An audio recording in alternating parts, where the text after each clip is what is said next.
VIN številka je pravzaprav tako kot osebna izkaznica avtomobila. Pove nam vse. Od tega, kdaj je bil avto narejen, kakšna je njegova oprema, kakšen motor ima, kakšen pogon, konec koncev. In po VIN številki lahko ugotovimo tudi, kaj se je z avtomobilom skozi njegovo zgodovino dogajalo.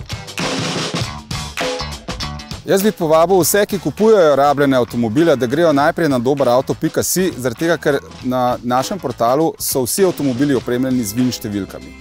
Zdaj, če pa ravno tistega avtomobila, ki ga iščete, ki ga bi radi kupili, ni na dobrem avtu, lahko greste pa na autolog.si. To je pa portal, ki črpa informacije iz odprte baze podatkov Republike Slovenije.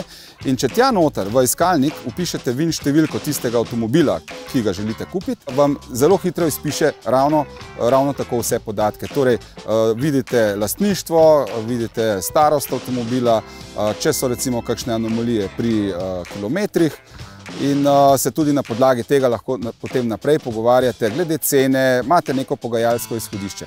Lahko vidite, da je avto v redu, da je z njim vse ok, ali pa, če je anomalija, pa potem vprašate prodajalca, kaj se je pa tukaj zgodilo, ali pa zakaj je na tem tehničnem pregledu padel, ali pa zakaj je bil pogojno brezhiben.